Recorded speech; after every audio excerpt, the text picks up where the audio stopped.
How y'all doing? It's Doc McDonald, one of the two sober guys, and by the grace of God, I'm still sober.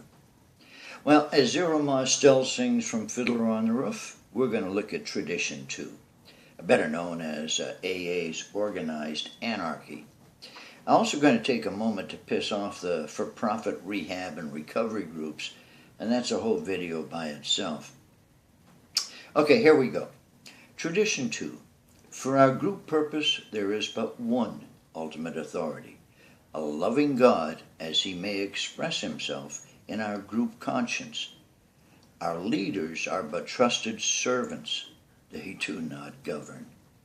Have you ever wondered why we set term limits of just a few weeks for our group leaders? Have you ever had the misfortune of wandering into a meeting that's ruled over by a dictatorial leader? One who only calls on his cronies to share and never gives a newcomer a chance? Pretty sad, isn't it? Well, that, and using AA to make a profit, is the reason for Tradition 2.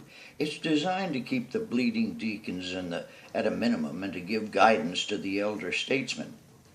In the early days, the founders of a group felt like they had some authority to rule, and they felt they had the experience, which of course they did. But often they forgot their purpose, as mentioned on page 133 of the 12 and 12, and that is to channel spirituality to newcomers. They forgot that the only authority in AA is a loving God as he may express himself in the group conscience.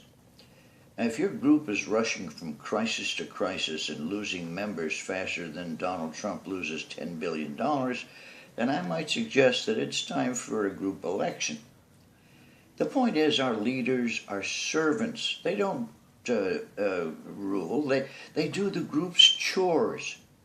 The group will elect a term-limited chairman whose purpose it is to guide and to spiritually lead the other group leaders.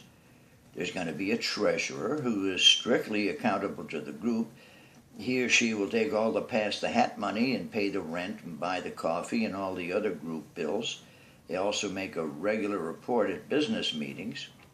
I might mention here, I've been a member of a group that re-elected the same guy for treasurer year after year after year.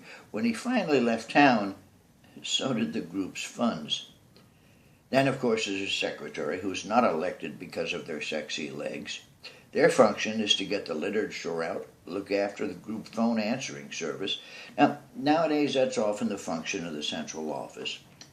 They answer the mail, they send out notices of meetings. And that's it, period. Nothing else. These people do not give spiritual advice, they do not judge anyone's conduct, and they do not issue orders. Well, who runs AA then? Well, I tell you what, it damn straight isn't the for-profit organizations. Now, I have to say this, and it's my opinion only, okay? For-profit groups have not read or have chosen to ignore page 136, 137, and 138 of the 12 and 12. Now, those are the pages where Bill Wilson, after asking the group conscience, turned down the offer of a salary and the opportunity to run AA out of what would have eventually been his own hospital. As one of the members put it, Bill, don't you know that you can never become a professional? Haven't you said that the good is the enemy of the best? You just can't do this. And he didn't. How about that? Thanks for watching. God bless. And remember, do good things always.